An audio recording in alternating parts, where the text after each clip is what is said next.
et sous la gloire. L'impureté dans la vie d'un roi de Dieu donne à votre onction une mauvaise odeur. Donne ou attribue à votre onction une mauvaise odeur. Ça veut dire que le monde spirituel est un monde des odeurs. Le monde de l'esprit est un monde des odeurs. L'odeur peut faire à ce qu'on puisse t'accepter, tout comme on puisse te rejeter. Votre odeur peut faire à ce qu'on puisse vous accepter, tout comme on puisse vous dire non, non, non. Vous sentez mauvais. Pour que Boaz puisse avoir les yeux sur Ruth, il a fallu que Ruth, Naomi dise à Ruth, lave-toi, oins-toi et parfume-toi. Et là, la faveur arrive sur la vie de Ruth. Pourquoi? Parce qu'elle s'est lavée. C'est l'image de la pureté. Et c'est oint, comme elle a mis de l'huile sur elle, c'est l'image de l'onction. Et enfin, elle s'est parfumée. Donc, elle a adopté, elle a manifesté une odeur. Alléluia. Et c'est cette dimension qui fait à ce que la faveur vienne vers elle. Que Boaz puisse trouver grâce à ses yeux, ou encore puisse l'épouser. J'aime souvent dire ceci. On n'invite pas un homme de Dieu pour son onction. Et c'est ça l'erreur que nous commettons même dans la francophonie. Parce que nous voyons qu'il prêche bien, il a l'onction, il a le charisme, même quand il prie pour les gens tombent. Vous savez, l'onction peut souvent attirer, mais il y a une chose qui fait à ce que vous soyez toujours rappelés encore et encore et encore. C'est votre caractère, c'est votre état de pureté, c'est votre style de vie. Nous, on a reçu des gens parfois quand vous les recevez chez vous. Quoi qu'il a l'onction, quoi qu'il a la puissance de Dieu dans sa vie, mais ce que vous voyez de sa vie vous déçoit. Vous déçoit. Les canaux ont des problèmes, des vaisseaux ont des problèmes, des instruments, des vases ont des problèmes.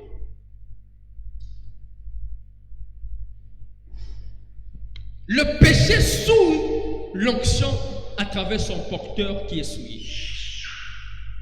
À travers son porteur qui est souillé. Un jour, Dieu est en train de me dire ceci.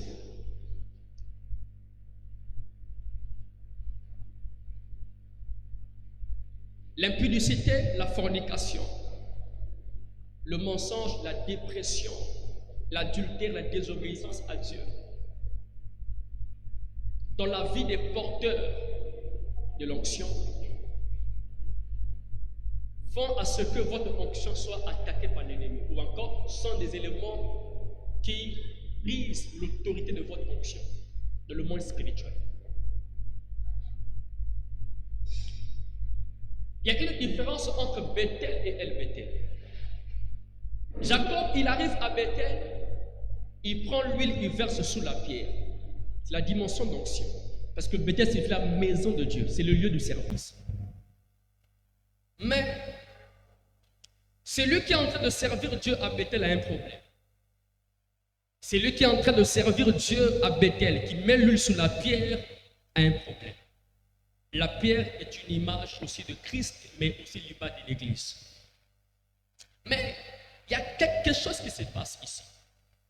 C'est que le Dieu qui se révèle à Jacob à Bethel est aussi le même Dieu qui se révèle à El-Bethel.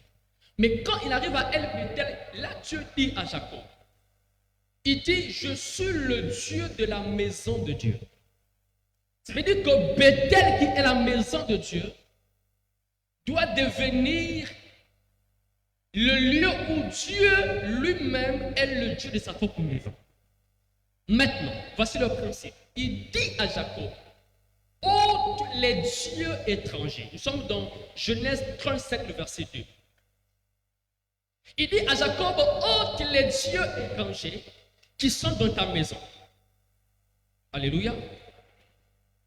Amen. Il parle à un leader, il parle à un père. Il parle à un dirigeant d'un peuple.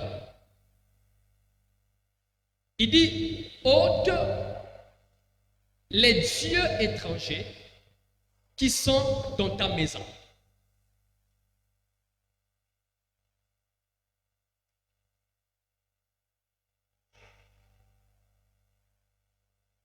Ôtez les dieux étrangers qui sont au milieu de vous. Purifiez-vous et changez vos vêtements. Ici, Dieu, il met l'emphase sur la purification. Il dit purifiez-vous. Parce qu'il y avait l'impureté dans son leadership. Il y avait l'impureté dans la structure de sa maison. Il y avait la saleté. Il est en train de voyager avec Dieu, mais avec l'impureté. Il bouge avec Dieu, il fait son leadership, il fait son ministère, mais quelque part, il y a l'impureté qui est là. Et Dieu dit, dans cette saison, tu n'es plus avec elle. Ne mets pas l'accent sur ton onction, mais mets l'accent sur ta pureté. Parce que je suis le Dieu de la maison de Dieu.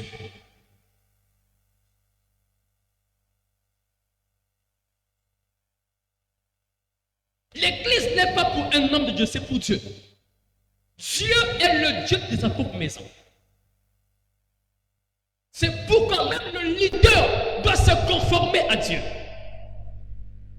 Tu es pasteur, tu dois conformer au principe de Dieu. Tu n'es pas incontournable. Tu dois te soumettre à l'autorité de Dieu. La première personne de l'église qui doit être un modèle, qui doit se purifier, ce n'est pas le peuple, mais c'est le pasteur, le leader. Le leader est le modèle. C'est pourquoi nous sommes ici dans une conférence des leaders. Nous parlons à des leaders. Parce que c'est vous l'échantillon que le peuple doit regarder et commencer à suivre. Paul va dire aux Corinthiens, il dit, soyez mes imitateurs comme je le suis de Christ. Nous ne sommes pas des leaders qui disent, faites ce que je vous dis, mais ne faites pas ce que je fais. Amen.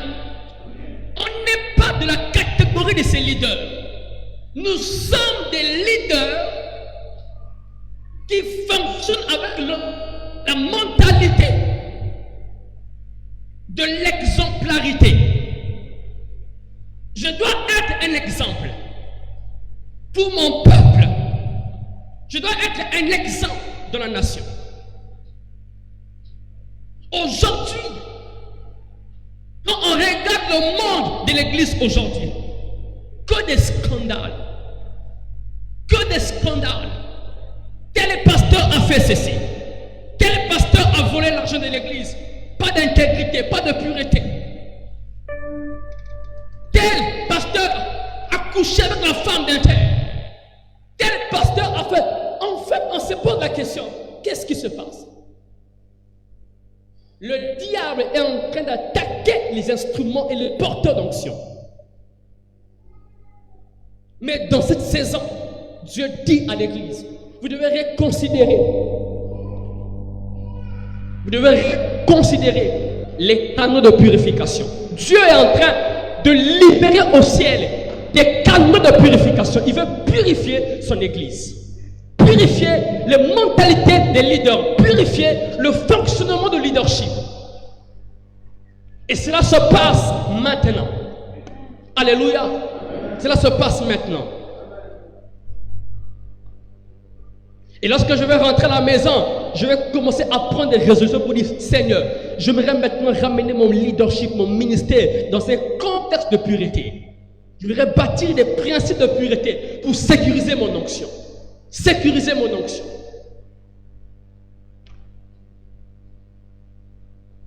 Alléluia. Vous savez, l'onction. Vous savez, Joseph avait l'onction, mais il n'a jamais fait tomber les gens. Joseph avait l'onction. Les gens pensent que l'onction, c'est seulement faire tomber. Non, l'onction a plusieurs dimensions. Isaïe chapitre 11, le verset 2. Oui, l'onction a plusieurs dimensions. On ne parle de l'esprit de l'Éternel. L'esprit de l'Éternel, 2 points.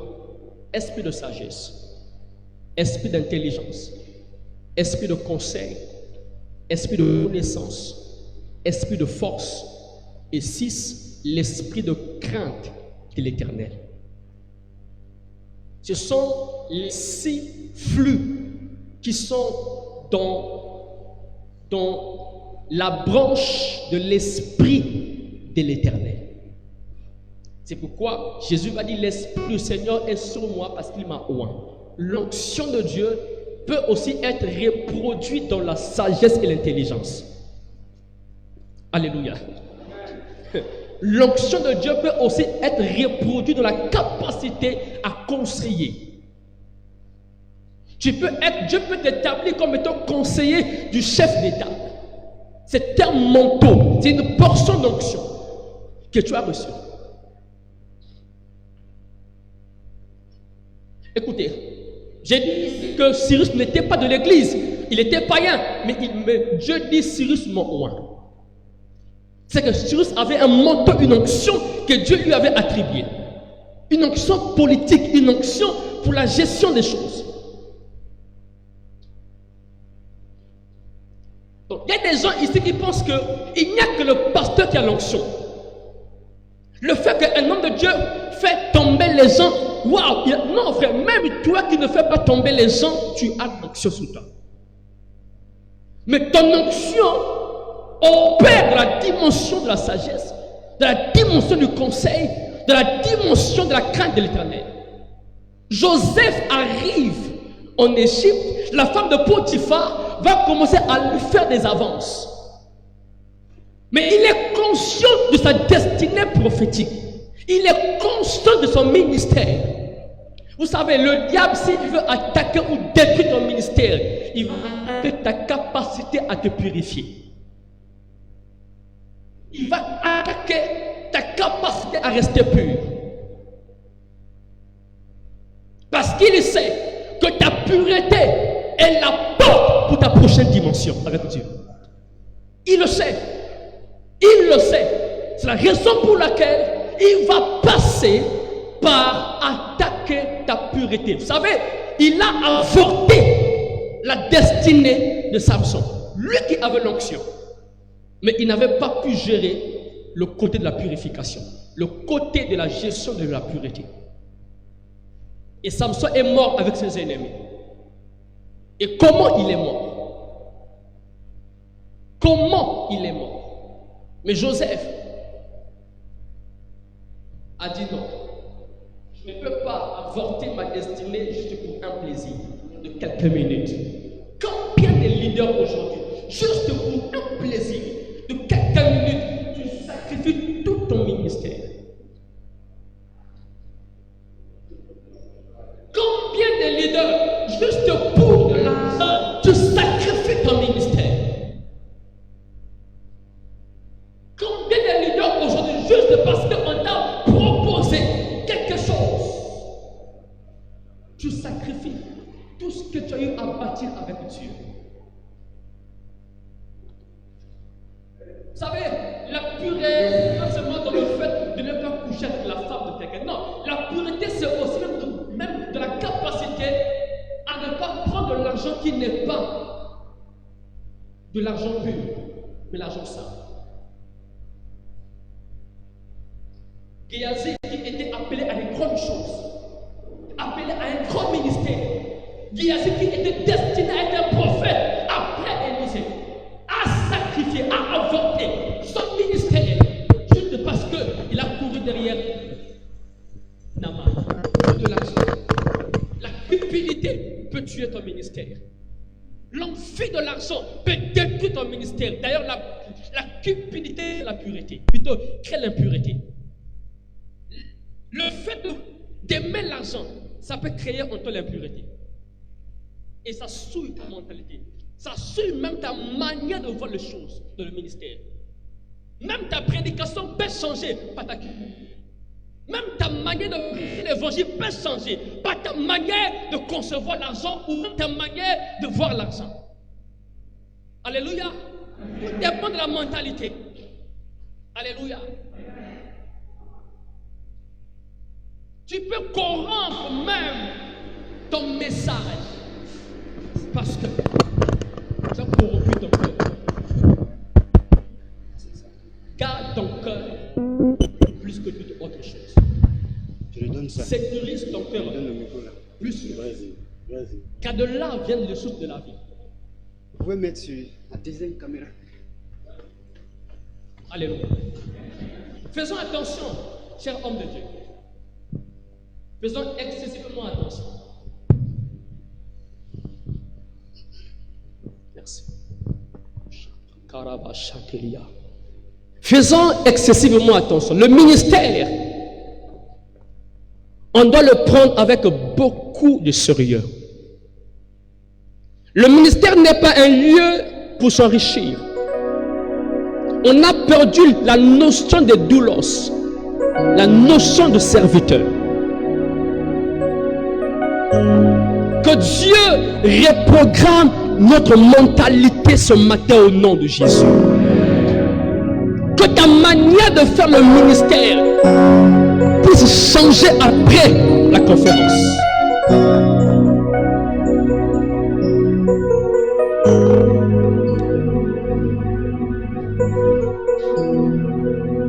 L'impureté. L'impureté. Vous savez, l'amélioration de l'outre ou du vase conditionne la conservation ou la préservation du vin. La seule manière de préserver le vin, de préserver l'onction, de préserver le flux qui coule dans ton ministère, c'est à travers l'amélioration de votre vase. Paul dit, je traite durement mon corps. Je le tiens assujetti. Je discipline ma vie. Je discipline le vase que je suis. Je mets des principes autour de moi pour sécuriser mon onction. Parce que c'est l'outre où le vase est bien entretenu et ne présente pas de fissures. Cela garantit le maintien du flot divin ou du flot du vin nouveau dans votre ministère. La version Martin dit dans Matthieu chapitre 9, verset 17, on ne met pas non plus le vin nouveau dans des vieux vaisseaux. Là je suis dans la version Martin. On ne met pas non plus le vin nouveau dans les vieux vaisseaux. Autrement, les vaisseaux se rompent et le vin se répand. Et les vaisseaux périssent. Mais on met le vin nouveau dans des vaisseaux neufs et l'un et l'autre se conservent. Le problème n'est pas au niveau de l'onction, au niveau du vin. Mais c'est au niveau de la qualité des vaisseaux, la qualité du vase que vous êtes. Parce que votre discipline personnelle dans le ministère est la clé pour la préservation des ressources spirituelles qui viennent du royaume de Dieu à travers vous. Vous savez, la saison spirituelle de déversement de vin nouveau est conditionnée par l'activation des vases ou des vaisseaux qui sont destinés à la purification. Jean chapitre 2, Jésus va dire, pour faire le miracle, apportez-moi des vases qui sont destinés à la purification des Juifs. Il n'y a pas le flot du miracle s'il n'y a pas d'abord l'établissement des vases qui sont destinés à la purification des Juifs. Il y avait 6 vases. Or, le chiffre 6 est le chiffre de l'homme. L'emphase ici n'est pas sur le miraculeux qui va couler. L'emphase ici est sur l'humain, la personne ou le porteur du divin. Nous sommes tous à la quête de l'onction. On veut tous la divinité se manifester. Mais vous savez une chose, la divinité ne peut pas exploser là où il n'y a pas la dimension humaine qui fonctionne avec les principes de Dieu. Jésus va dire, fais-moi un corps afin que j'accomplisse ta volonté. Vous savez, un corps qui n'est pas pur peut être un obstacle pour l'accomplissement des buts de Dieu. Un corps qui est sacrifié au péché, sacrifié à l'impureté, peut être un obstacle pour l'accomplissement de la volonté de Dieu sur la terre. Dieu veut utiliser non pas seulement ton esprit, mais d'abord ton corps. Parce que le corps de l'homme de Dieu est un vaisseau pour l'accomplissement des buts de Dieu. Même si tu as un corps malade, tu ne peux pas accomplir la volonté de Dieu. C'est pourquoi même ce que tu manges, homme de Dieu, doit être important. Beaucoup de pasteurs aujourd'hui meurent vite, meurent tôt, à cause de l'alimentation. Dieu l'a destiné pour les grandes choses. Dieu l'a appelé pour accomplir les grandes choses. Mais il ne sait pas que le corps est le patrimoine de l'homme de Dieu. Le corps de l'homme de Dieu est son patrimoine. Il faut en prendre soin. Il faut en prendre soin. Il y a encore des générations qui attendent ta révélation. Mais tu vas tôt, tu meurs tôt. Pourquoi? Parce que tu n'as pas su gérer ton corps. Tu n'as pas su entretenir ton corps. Tu penses que non, moi Dieu m'a appelé pour grand chose. J'ai l'onction. Frère, l'onction ne suffit pas. L'onction ne suffit pas. Combien de rois sont morts? Élisée.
l'onction prend la température de son porteur.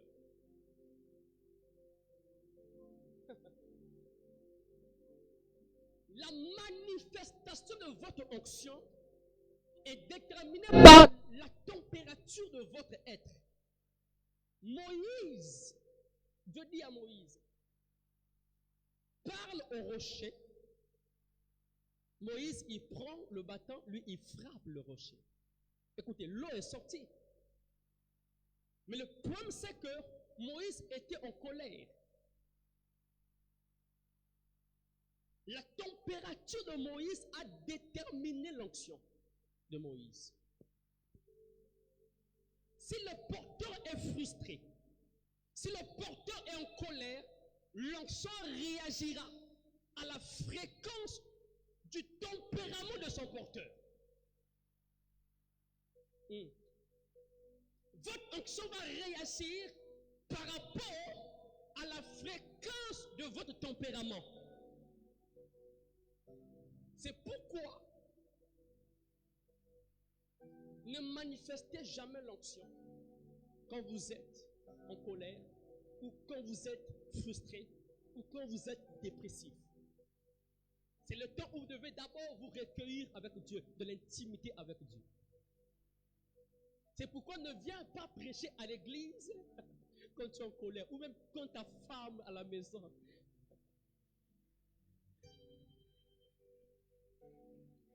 Ne viens pas prêcher. Dis à l'ancien de prêcher à ta place. Toi, va chercher le Seigneur. Alléluia. Vous savez, j'ai vu des prédicateurs déverser toute leur colère sous les arbres.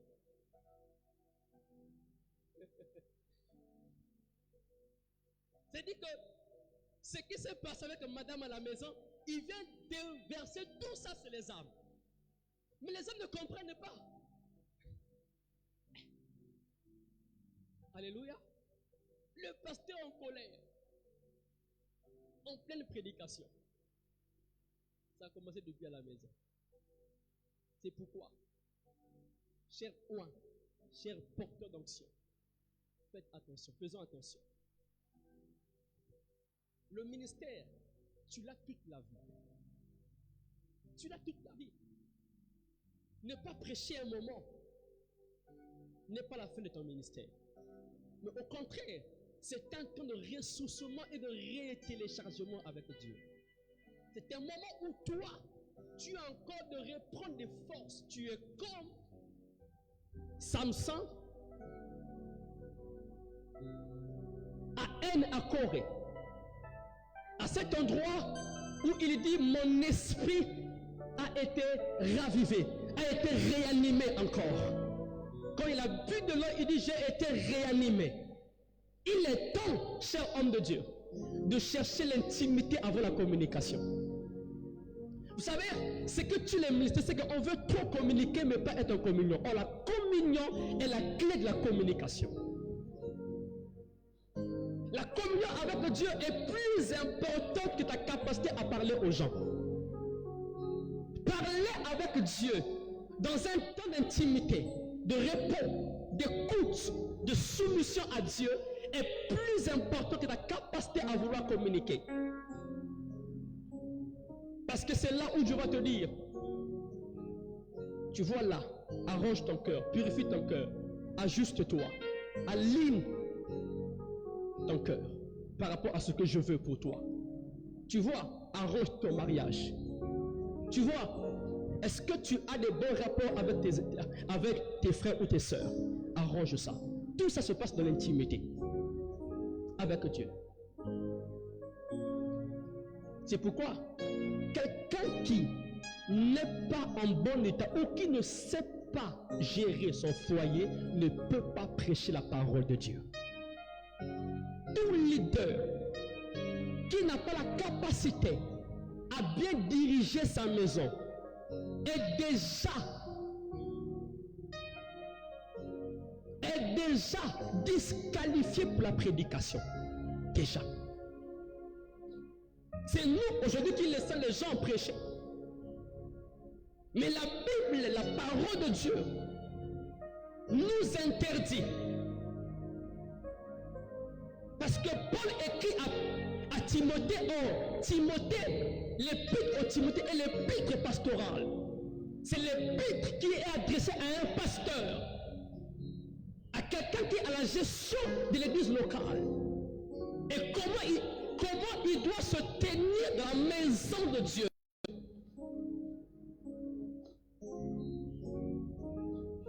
Ton onction n'est pas plus importante que ton style de vie. Ton charisme, ta compétence, ta capacité à prêcher, à libérer l'onction, à libérer le feu, n'est pas plus importante que ton style de vie. Que la qualité de ton mariage, la qualité de ta vie, la qualité de tes enfants dans la maison.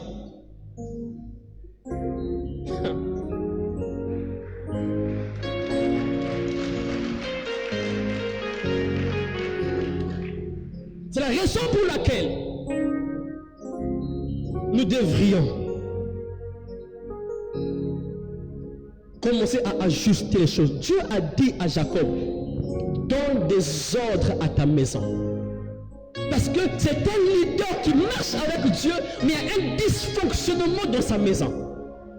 Même sa femme, Rachel, elle dysfonctionne comme pas possible. Ses enfants dysfonctionnent. Dysfonctionne. Dans la Bible, il y a deux leaders dont leurs enfants ont dysfonctionné comme pas possible. Samuel et Élie. Samuel et Élie. Samuel le prophète et Élie le sacrificateur. Leurs enfants étaient des païens chrétiens. Bon. Alléluia. C'est-à-dire ils étaient enfants de Dieu mais païens. Que Dieu puisse élever une génération des hommes droits et intègres. Des hommes droits et intègres. Un jour je prêchais, je disais que la nation n'est pas élevée par l'économie. Aucune économie ne peut élever la nation. Aucune richesse dans le pays ne peut élever votre nation. Mais c'est la qualité des hommes droits qui élève la nation. La Bible déclare, la nation est élevée par les hommes droits. Et on dit encore, la justice élève une nation, mais le péché est la honte des peuples. Où sont des hommes de Dieu droits, intègres, justes, disciplinés, qui diront non à l'argent de Naaman, non à la corruption, non aux propositions de la femme de Potiphar, non à la franc-maçonnerie, non à l'occultisme. Des hommes de Dieu qui diront, je ne pourrai jamais mettre mes genoux à terre devant Baal, ni devant la statue de Nebuchadnezzar. Mes genoux ne fléchiront que devant Dieu, devant Yahweh. Où sont ces hommes? Où sont ces femmes?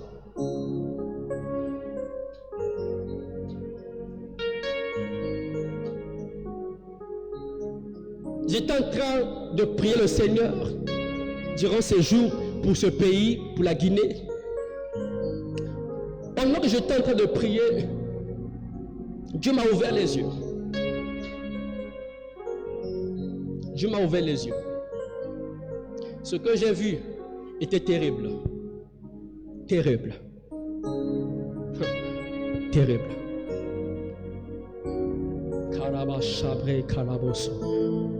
Et Dieu est en train de me dire,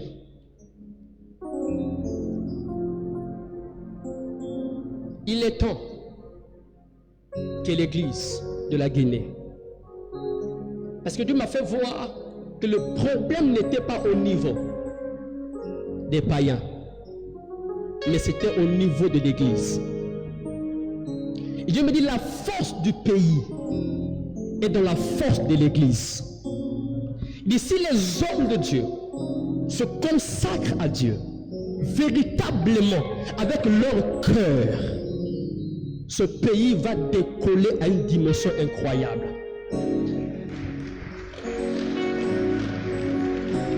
Incroyable. C'est ce que Dieu m'a montré pendant que j'étais en train de prier.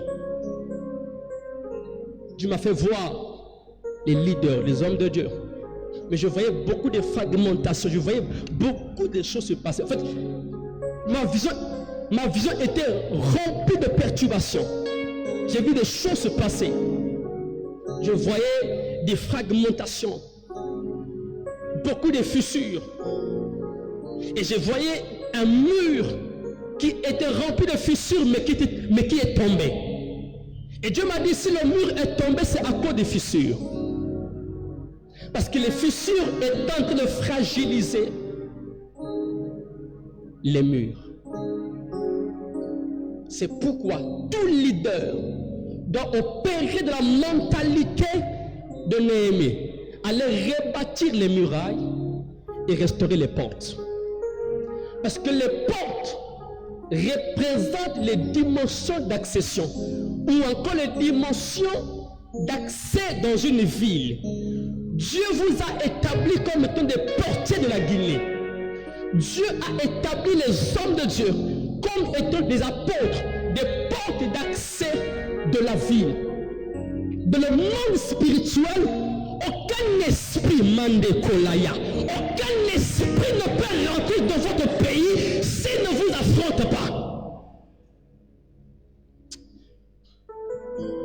Ça veut dire que la dimension territoriale est d'abord établie dans la vie des hommes de Dieu. C'est vous qui représentez l'autorité divine sur la terre, dans ce pays. Personne ne peut avoir accès ici sans votre permission dans le monde spirituel. C'est vous qui dites qui peut rentrer et qui ne peut pas rentrer. Mais lorsque le péché est là, quand les leaders sont dans des fissures dans le péché, l'ennemi peut avoir accès comme il veut. Les esprits territoriaux peuvent gouverner le pays. Tout simplement pourquoi? Parce que l'Église n'a pas la compréhension du positionnement du leadership. Mais quel leadership? Quelle qualité de leadership?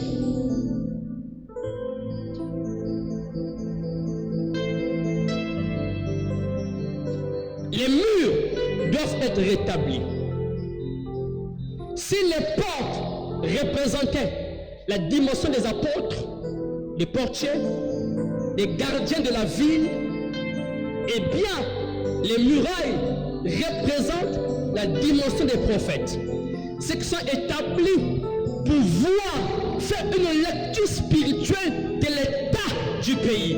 Ils sont établis sur les murs afin de pouvoir voir qu'est-ce qui ne marche pas dans la nation. Est-ce que l'économie du pays est en train de marcher? Est-ce que l'éducation, est-ce que la politique, est-ce que oh, nous ne sommes pas en temps où on doit être là distrait par des prophètes qui ne font que voir. Qui ne font que voir le sous-vêtement que tu as porté, qui ne font que voir l'argent que tu as dans le compte en banque. Il est temps que les prophètes s'élèvent pour voir l'état du pays.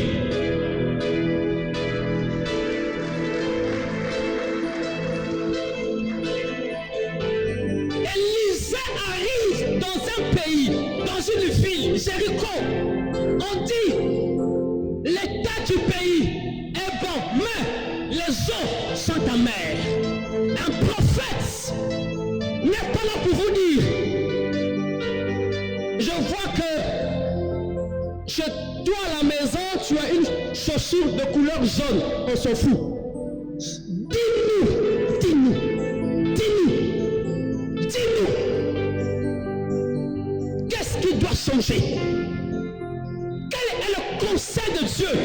pays?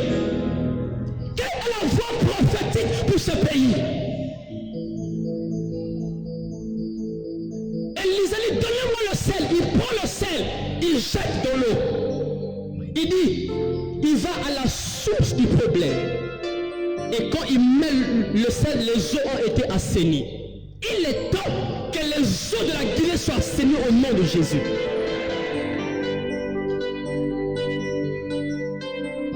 Que ces prophètes-là regardent la source. Qu'ils voient d'où vient le problème. Seigneur, ouvre-nous les yeux pour que nous voyions d'où vient le problème. Ouvre-nous les yeux, Seigneur. C'est des prophètes de murailles. Ils sont placés sur des murailles. C'est comme des fils de Issachar. Ils sont placés là pour voir qu'est-ce qui doit être modifié, qu'est-ce qui doit être réajusté, qu'est-ce qui doit être réparé en cette saison.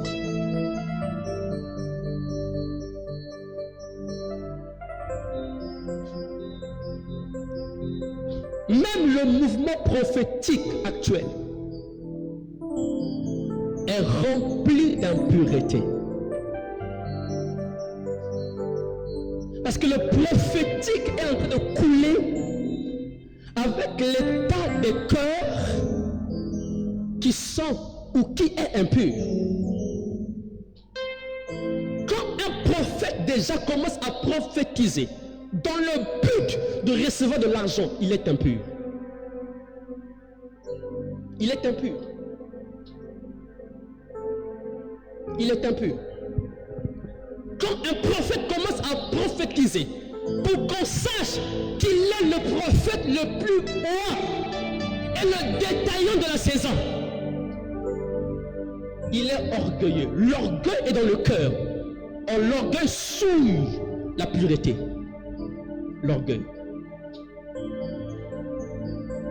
Que Dieu nous libère de l'orgueil dans le ministère. Qui nous garde dans l'humilité. Dans l'humilité. Même si on n'a pas reconnu que c'est toi qui as fait, rends grâce au Seigneur. Même si tu as fait la chose, mais on ne t'a pas reconnu, bénis Dieu et avance. Bénis Dieu et avance. Pourquoi ce sentiment-là de toujours vouloir montrer que c'est moi l'homme de Dieu? Pourquoi ce sentiment? Un jour, Dieu m'a dit, Colin, si tu continues avec cet état de cœur, j'arrête ton ministère. Quand je rentre chez moi, j'ai commencé à pleurer. Dieu m'a dit, oui, tu dois bien pleurer parce que ça, c'est pas bon. Ça, c'est pas moi. Ça, c'est pas moi. J'ai pleuré dans ma chambre. Et j'ai dit, Seigneur, une chose que je veux te demander. Une chose, c'est la simplicité et l'humilité dans le ministère.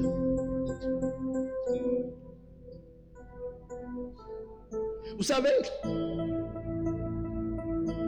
aujourd'hui, les gens, par rapport à ce que je fais aujourd'hui, dans mon ministère, et pour les gens qui me suivent souvent sur les réseaux sociaux au loin, qui me voient, et même par rapport à mes voyages que je fais dans le contexte du ministère, si Dieu ne m'avait pas brisé,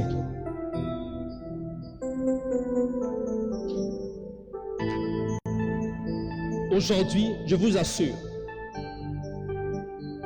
Dieu allait éteindre la flamme de mon ministère à cause de l'orgueil. Mais je continue à dire, Seigneur, jusqu'à la fin, s'il te plaît, garde-moi humble, s'il te plaît. Papa, s'il te plaît, jusqu'au bout, garde-moi dans l'humilité. Même quand je peux monter, même quand je peux dépasser les firmaments, même quand je peux arriver devant le trône de Dieu, Seigneur, garde-moi humble. Est-ce que vous savez, quand vous lisez 2 Corinthiens chapitre 12, est-ce que vous savez que l'apôtre Paul ne cite même pas son nom? Il dit, j'ai connu quelqu'un. Il y a eu quelqu'un qui est allé jusqu'au 3e ciel, qui a reçu des visions. Mais vous savez ce qui se passe? C'était lui. Il aurait dû dire, moi l'apôtre Paul, j'étais au 3e ciel, j'ai fait des visions, Dieu m'a montré. Non, il cache même le nom de celui qui l'a fait. Mais c'était lui. Et puis, plus bas, il va dire ceci. C'est dans ma faiblesse. C'est dans ma faiblesse que je me glorifie en toi. Il dit, ta grâce me suffit. Ta grâce me suffit.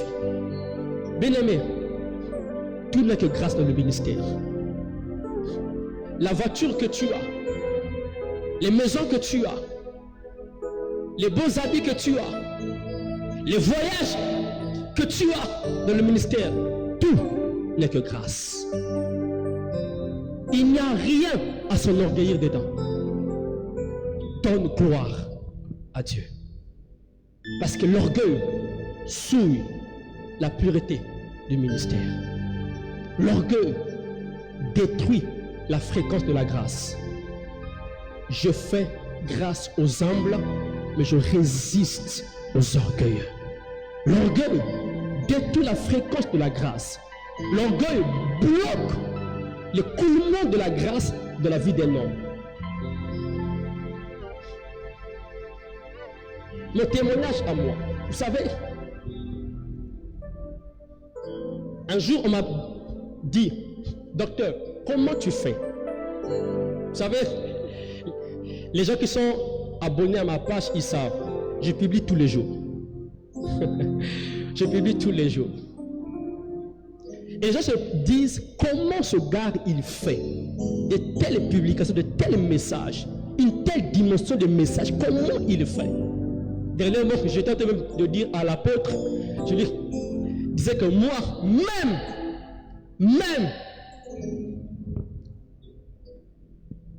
quand je me lave, même dans la douche, je peux m'arrêter un moment. Ça coule, les flots coulent. Et je commence à écrire. Et j'écris.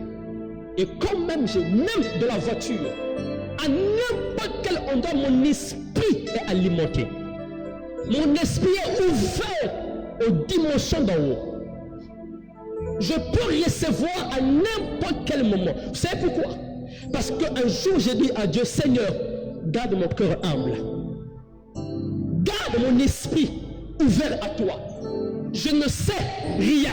La Bible dit clair que le royaume de Dieu appartient à quoi? Aux pauvres. Il dit, heureux les pauvres en esprit, car le royaume est pour eux. L'état interne de ton cœur. Quand tu dis à Dieu, Seigneur, Père, je suis rien, j'ai rien en moi, je dépends que de toi. Ça coule. Ça coule. Mais quand tu dis, je connais, je sais trop, je suis forcément rempli. Or, on remplit que ce qui est vide. On remplit que ce qui est vide. Tu dois avoir la posture de quelqu'un qui est vide dans le ministère. Et l'orgueil, c'est aussi dire, qu'est-ce que je vais faire là-bas? Mais l'humilité, c'est même quand quelqu'un est en train de prêcher la parole de Dieu, tu viens, tu t'assois, tu dis, je vais écouter. Dieu élève les humbles. Ce qui a fait ma force, c'est la capacité à aller dans les conférences et à m'asseoir et à écouter. J'écoute toujours. Même si je connais le sujet, je m'assois et je dis, Seigneur, ce sujet-là, je ne le connais pas. Enseigne-moi différemment. différemment. Bien-aimés, gardons le cœur pur. Faisons le ministère avec un corps, un état interne qui est configuré par les principes du royaume de Dieu.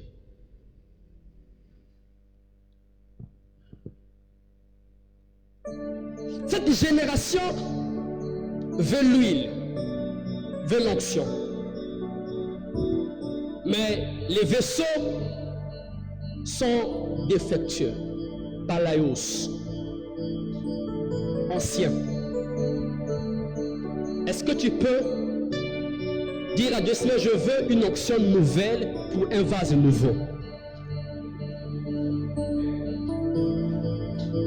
Zacharie chapitre 3.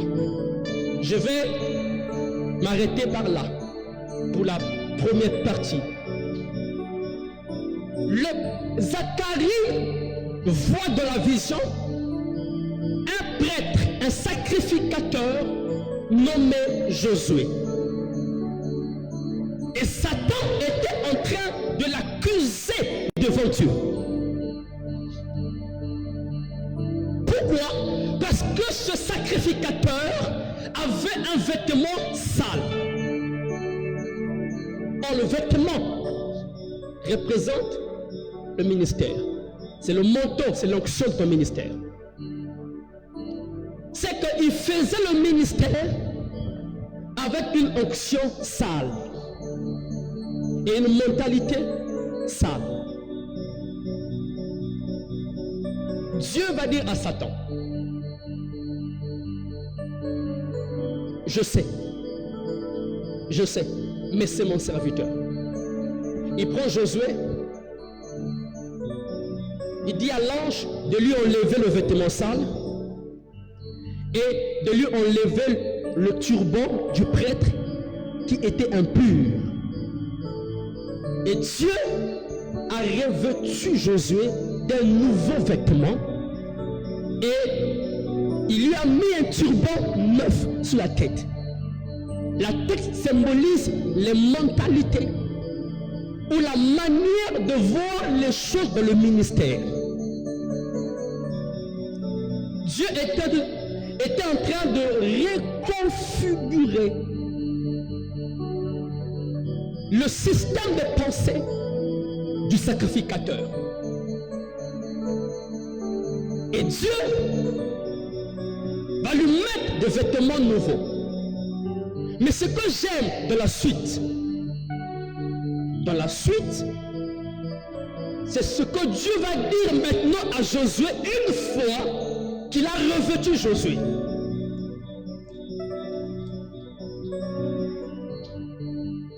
Je suis au verset 7.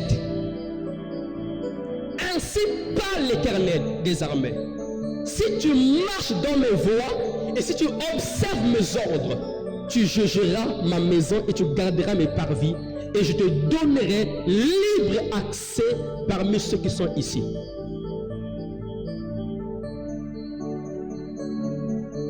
Si tu marches dans mes voies, ça veut dire que Josué, étant sacrificateur, ne marchait pas dans les voies de Dieu. C'est pourquoi Satan l'a accusé devant Dieu.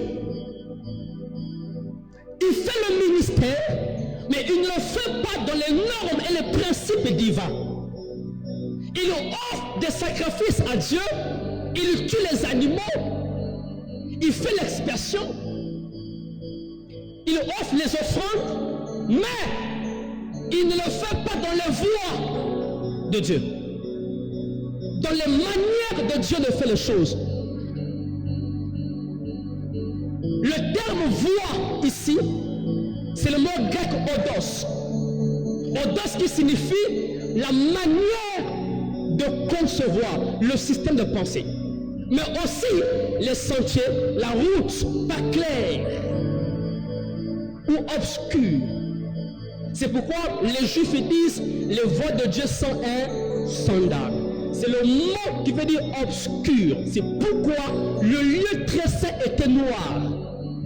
Quand quelqu'un rentrait dans le lieu très saint, il n'y avait pas de lumière. C'était noir, c'était sombre.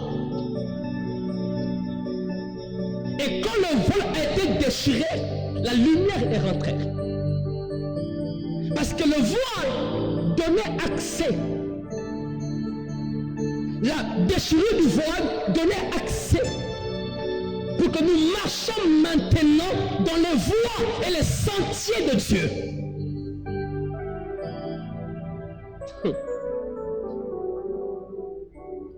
Les voies de Dieu sont insondables. Josué fait le ministère, mais il ne le fait pas bien. Et Dieu va faire une reprogrammation de son ministère. Premièrement, il lui change les vêtements. Rappelez-vous, Dieu a dit à Jacob, ôte les dieux étrangers et changez vos vêtements, puis purifiez-vous. Pourquoi les vêtements? Parce que les vêtements définissent ton identité dans le ministère. Ton vêtement définit qui tu es. Ton vêtement, c'est ta personnalité dans le ministère. Le vêtement représente la personnalité de l'homme de Dieu. Ce qu'il est, son caractère, sa nature, sa vie. C'est pourquoi l'onction est toujours liée à ta nature, liée à ta personnalité. L'onction.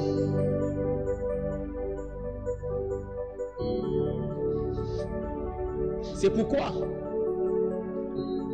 on ne donne pas seulement ce qu'on a, on donne aussi ce qu'on est.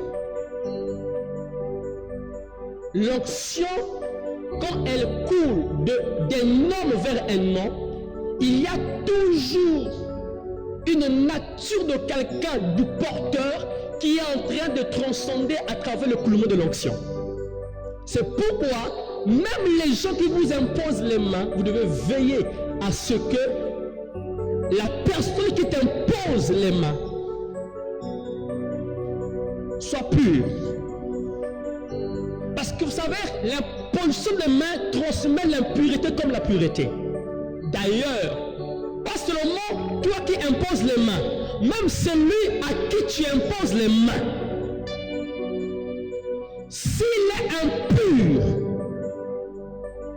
c'est pourquoi Paul va dire à Timothée, il dit, ne fais pas avec précipitation, afin de ne pas participer au péché de celui à qui tu imposes les mains. C'est que tu peux participer, tu peux rentrer en communion avec le péché de celui à qui tu imposes les mains. C'est pourquoi moi, de mon ministère, je suis en train de faire un effort de laisser la dimension d'imposer les mains. Parce que je dois tendre vers la perfection. L'imposition des mains dans le ministère fait partie des éléments fondamentaux. Hébreux chapitre 6. Non, oui. Non. 6. Verset 1er. Hébreux 6, verset 1er. Nous dit, laissant les éléments élémentaires de la parole de Dieu. 1. La foi en Dieu. 2. L'imposition des mains. La doctrine des baptêmes. Et puis il va dire, tendons vers ce qui est parfait. Ça ne veut pas dire que c'est mauvais, non. Mais il y a un certain niveau de le ministère où on n'est plus là en train de rechercher ou de poursuivre l'impulsion des mains. La grâce peut couler même à travers la déclaration. La grâce peut couler à travers le fait même que je suis en train d'enseigner. Il y a quelque chose qui est en train... Oh my God.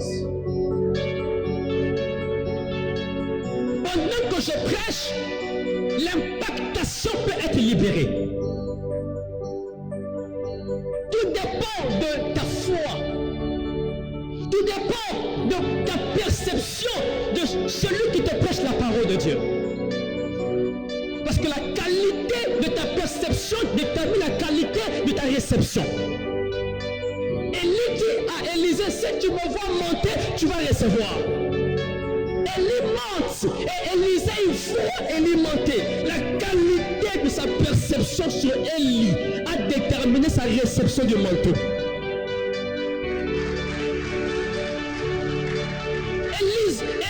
pas imposer les mains à Élisée, non, mais c'était la manière de voir Élie. Kala Soutelia, la manière de voir Élie.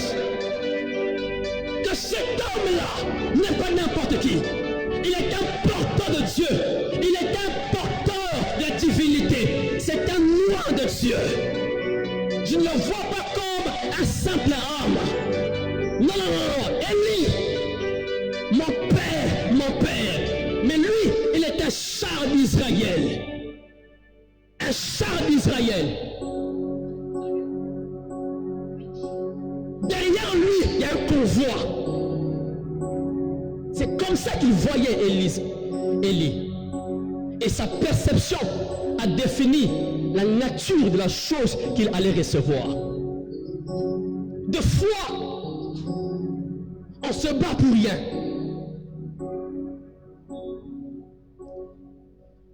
Pierre dit à cet homme, regarde-moi. Ce que j'ai, je te le donne. Au nom de Jésus-Christ, lève-toi et marche. Regarde-moi. Quand il a vu Pierre, il a fixé sur les yeux. Il a compris que cet homme qui me parle n'est pas le simple pécheur de Galilée. Non. Cet homme qui me parle n'est pas un simple homme illettré, un agrammatos. Mais celui qui me parle ici, c'est un homme qui est rempli du Saint-Esprit. Et qui m'a dit, lève-toi et marche. Et cet homme, par la déclaration de Pierre, s'est levé. Il a commencé à marcher. Il y a des choses qui vont commencer à marcher dans votre ministère à travers ce programme. Je vois Dieu restaurer votre ministère. Je vois Dieu faire relever le ministère qui était à terre. Je vois Dieu réparer le ministère qui était brisé. Je vois Dieu rétablir, ajuster. Je vois Dieu ressusciter des ministères qui étaient morts. Des ministères qui étaient paralysés, qui ne bougeaient pas, qui n'avançaient pas. Je vois Dieu libérer l'accélération. Shabalia. Ce matin, nous voulons dire à Dieu ce matin qu'il fasse ce qu'il veut. Est-ce qu'on peut se lever un instant, on va prier. Quand sur ton trône, fais comme tu veux. Là-haut dans les cieux, sur ton trône, comme tu veux. Fais comme tu veux. Sur ton trône, fais comme tu veux. Là-haut dans les cieux, sur ton trône, fais comme tu veux. Fais comme tu veux, fais comme tu veux. Sur ton trône, fais comme tu veux. Là-haut dans les cieux, là-haut dans les cieux, sur ton trône, fais comme tu veux. Fais comme tu veux, fais comme tu veux.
volontés au ciel, il y a des modèles au ciel, il y a les voies au ciel, il y a les manières de faire. Jésus a dit, mon Père fait, moi aussi je fais. Il dit, ce que je fais, je vois. Ma perception de comment mon Père opère de la dimension élevée. Ma perception de voir comment mon Père fait les choses, de déterminer ma manière à moi sur la terre de faire les choses. Je ne ferai pas autrement que ce que je vois mon Père faire. S'il bouge à droite, je bouge à droite. La manne ne tombe que là où il y avait la nuée. Si la nuée bouge, je bouge. Si la nuée de Dieu va à gauche, je vais à gauche. Parce que les ressources de la saison ne tombent que là où il y avait la nuée.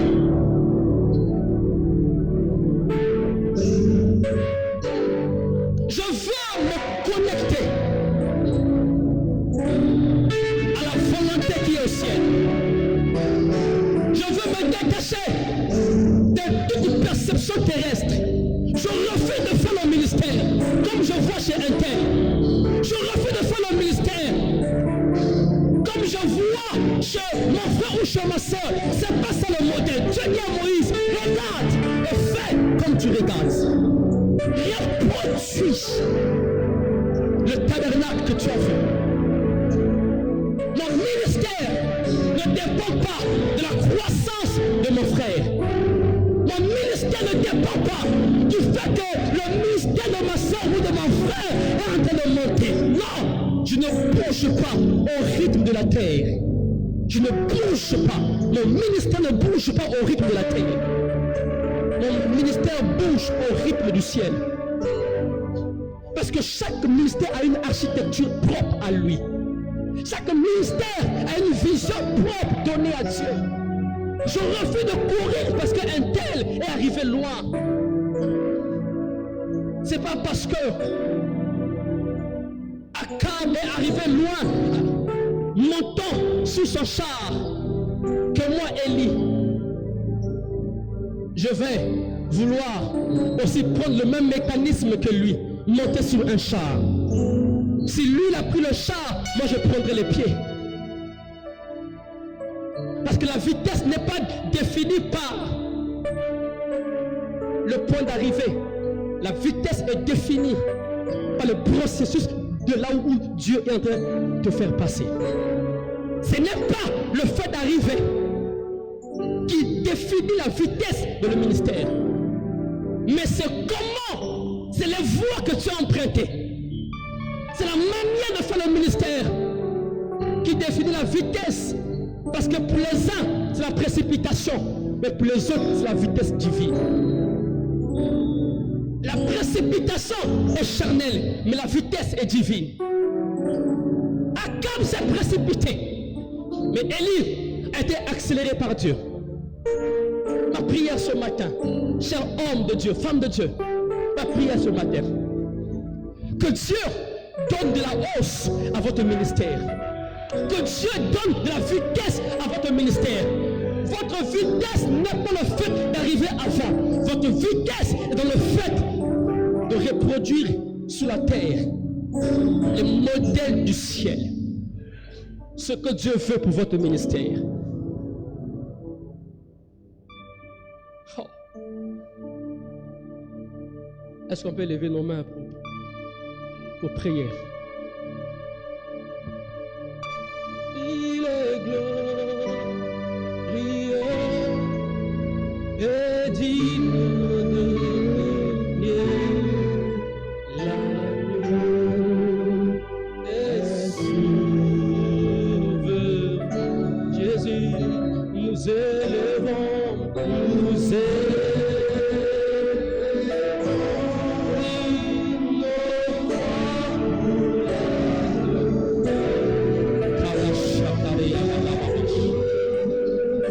Le ciel est ouvert ici, il y a une atmosphère.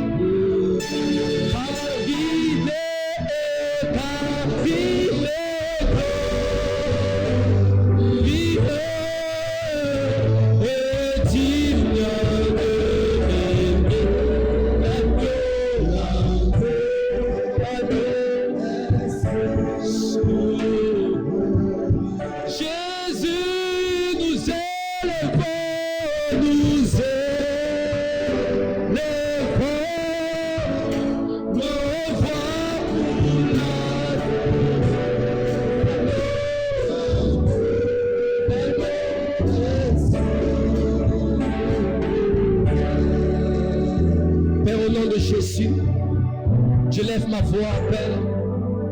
Je prie pour tes serviteurs.